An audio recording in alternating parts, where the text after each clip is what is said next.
Carlsbad People, Purpose, and Impact, an essential podcast for those who live, work, visit, and play in Carlsbad.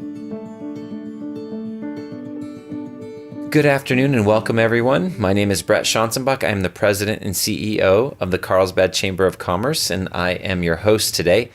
And I'm pleased to have with me Beth Murphy, and she is a science teacher at Valley Middle School. Good afternoon, Beth. Hi, thanks for having me today. Absolutely. And we're going to tell our audience right off the bat that you were our 2021 CBAD Teacher of the Year for middle school. I think I got that all incorrectly. Correct. Yeah. Correct. For secondary education. Yeah. That's right. Yep. Yeah. Yep. And congratulations for that. Thank you very much. Thank you very much.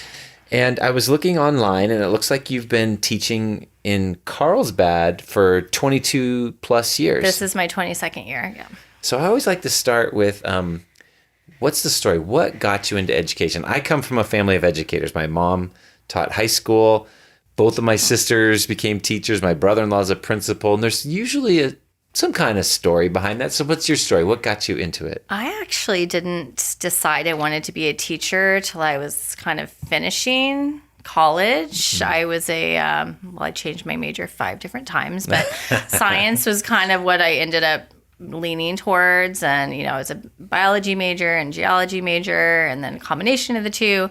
But then I got married when I was on the younger end. I was 20 and had 3 of my 4 kids while I was in college. Yep. And it wasn't really until I had my own kids realizing, I think maybe I like working with kids. I love kids. And so my career kind of veered in that direction. And I started teaching in Carlsbad. My first job was kindergarten at Aviara Oaks Elementary School. Wow. And that was the year that my oldest started kindergarten at the same school. So you're kind of paralleling your kiddos. Exactly. As they evolved and developed, you ended up, how long did it take you before you got to middle school? I taught elementary school for 11 years. Okay. Kindergarten for the majority of that, and then first and second. And then I actually did not choose to move to middle school. It was at a time when things were happening in the district, and they needed more secondary teachers, and I was one of very few that had that supplement on my credential to teach science. So I got moved, but it's the best thing that could have happened to me. I absolutely love it. That's awesome, because not everybody would say teaching middle school is something that's awesome. I'm going to say it's a well-kept secret. I really, really enjoy it. The kid, they still love their teachers for the most part, but they're still so excited to be learning and in school, but they're also like little mini adults too. You can have some more complex conversations with them. So you can connect with them on a different level than you can, elementary school students. And that's my big love of teaching, is connecting with people. Oh, that's wonderful. Yeah. Wow. From kindergarten up to middle school. And kindergarten, I feel like, is a little bit of herding cats at times, but middle school's that way sometimes too. At times it feels that way, but kindergarten, you always dreaded the first rainy day because nobody knew how to zip up a jacket, let alone put on a jacket by themselves, and so it's a lot of that. But middle school, not so much. Yeah. So why the passion for science? Why science? What's there? I just always loved science myself. My strengths in school were science and math. Mm-hmm. And then I got into taking bio classes when I was in college, and then I took a geology class as well, and I really liked it. And then I got offered a scholarship if I switched my major to geology. I'm like, okay, I really like that. Mm-hmm. And so now the 7th grade science content happens to be mostly geology and biology related. So it's like come full circle. It's worked out quite well. Yeah, science has just always been a passion of mine. Very nice, very nice. So, and you are active in a variety of clubs and things like that. I am. So I advise our GSA club. It's the Gender Sexuality Alliance Club at our school. And I've been doing that for, maybe 6-ish years. Okay. Just promoting inclusion and acceptance and respect of all students on campus. So it's been really nice to see that club blossom to what it's become. We started with a handful of students, and now there's just such an awareness on campus that we have more students coming out at a younger age because we've created this climate where they feel comfortable doing so. So it's been amazing to see that.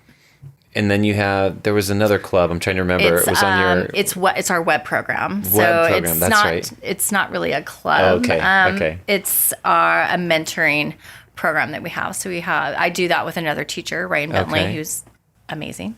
So we have 41 8th graders, and they mentor all of the 6th graders for the entire school year as they're transitioning from, elementary school to middle school. So they do an orientation with them the day before school starts and activities with them. They come do a training over the summer. And then we have advisory classes at our school Tuesdays and Wednesdays. So once a month, the 8th graders go into the 6th grade advisory classes and do team building activities with them and just bonding activities with them. That is tremendous. It's awesome. We had a huge... 8th graders are doing this. And they are amazing. Yeah. We had a huge, actually, leadership workshop at our school yesterday. This gentleman that my principals sent my way, he's from North Carolina. His name is Mike Iskander.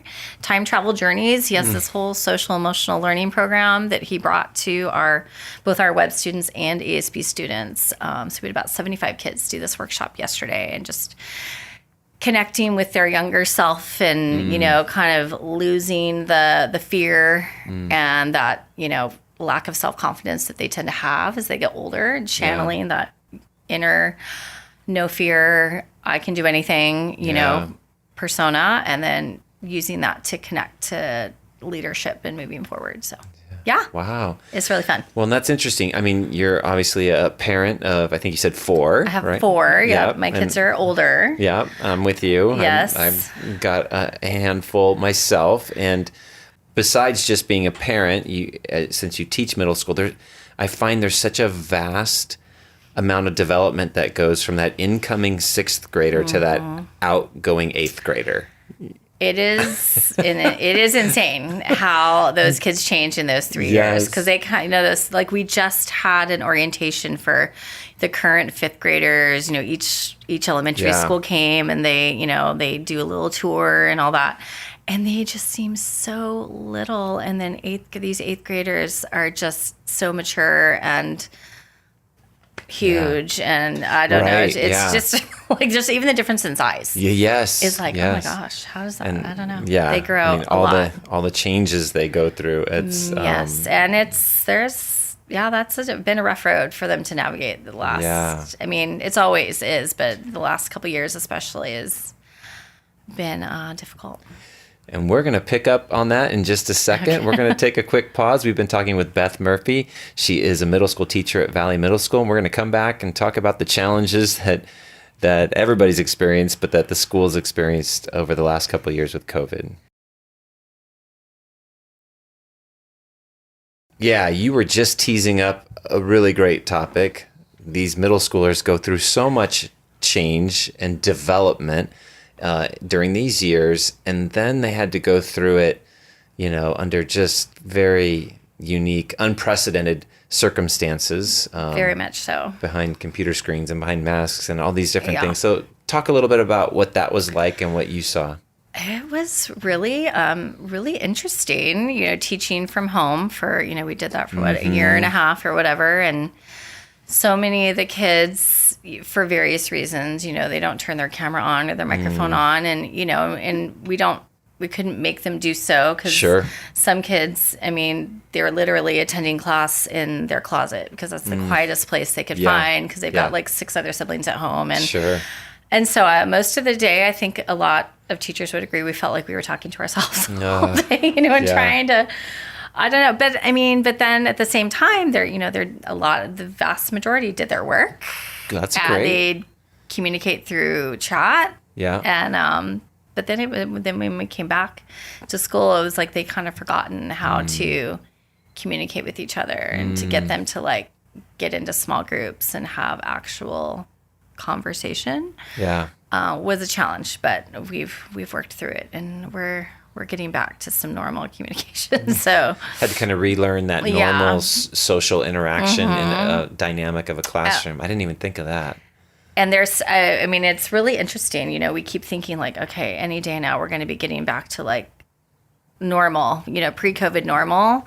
Nah. I don't think I don't know that we'll ever get back there because they're just different human beings now, and the way they interact with their education, and it's just different. Yeah. It's a new normal. And it's not all bad. Right. There's definitely some positives. And that's a great point, because there's some things that I think evolve. I know in our world, in our business world, there's some technologies and some pieces that definitely came out of it that are going to be with us long term. Right. That we probably wouldn't have morphed to. Right. Definitely wouldn't have morphed as quickly, but might not have ever morphed to. Share some things that you've seen that have come out of it that could be... The technology piece, for sure. I mean, we definitely integrated technology, but not to the level that we do now. And the kids seem to really...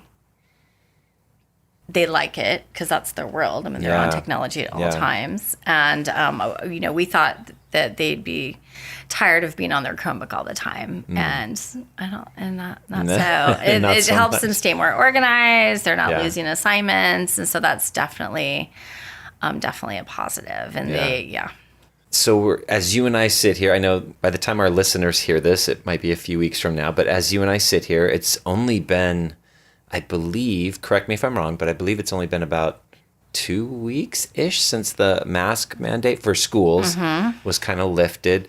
What was the experience that you saw in your classrooms when that change happened? When the change happened? When the masks were allowed to come off. A lot of kids really excited. Yeah. But then, some also... nervous about that. Sure. And, we still have some kids wearing masks. There's a handful in each class. A lot of the teachers still wear masks, myself included. I'm just going to kind of see how it plays out and, see how it goes. But I would say that the students have been very respectful of each other's choices. Yeah, good. Which has been nice. And we talked about that a lot prior to, making sure that, yes, you can take your mask off, but if someone else chooses to keep it on, that's their personal choice, and we want to be respectful. So that's been, I've been pleasantly surprised that I have not, at least anyway, noticed any issues with that. Yeah, that's good. Which goes back to what you were talking about earlier. I mean, respecting everybody, and yes, that's one of the things they've kind of had to relearn. It's how to be respectful in a social space. Whether it's inside the classroom or outside the classroom. That's definitely something that there's still some work to be done there. Sure, but it's just the dynamic of the situation. It's not anyone's fault. It's not their fault. It's just they were in a very unconventional learning space for too long. An extended, too long. Too long, for sure. And again, and that's not anyone's fault either. It just is what it is. But it's been a challenge for a lot of them to get back and feel comfortable in that social space and kind of know where they fit.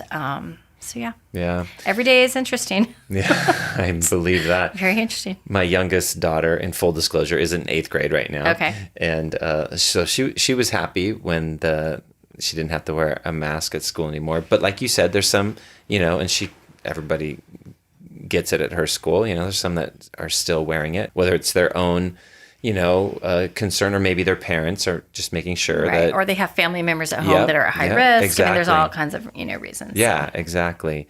So I'm curious for you as a teacher, because I know for us as parents and, with our kids in school, when the whole world was remote, I was having to work remote and the kids were doing school remote. We tried to take a little bit of advantage of it because we're like, well, we could do remote from anywhere. And we took off and did a couple of trips. There were some definite silver linings. Yeah. Yes. No, I am guilty of that as well. I taught from Tennessee, and I taught from Oregon, and taught from Arizona, taught from Hawaii. So why not? Right? I mean, if you have to teach remotely. That's so awesome. That definitely was a positive. Yeah, for sure, definitely a positive. But I am happy to be back in the classroom. Yes, it's way better all around for everyone to be back in the classroom. We as teachers, I'm assuming, I'm not just speaking for myself, but we were craving that connection with Sure. people, which Yeah. I know the kids were. Yeah.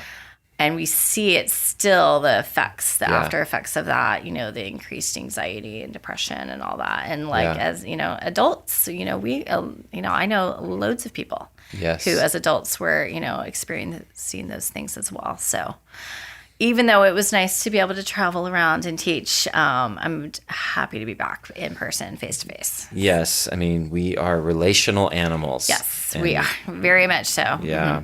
So no, I totally get that with the seeing those after effects, so to speak, that keep lingering. But hopefully, knock on wood, we don't see a massive resurgence here that requires anything. Yeah. I hope not. Like what we went through, especially in 2020. But so we're getting towards the tail end of this school year, and what's the most exciting thing coming up that you have on the horizon? In regards to work and School, just anything in kids. general, a spring break is really exciting that's coming up. I love it. I think 3 weeks. Counting the days. I have a trip planned to Scotland with my husband. Oh, so fantastic. You're really looking forward to it. way excited. Yes, way excited.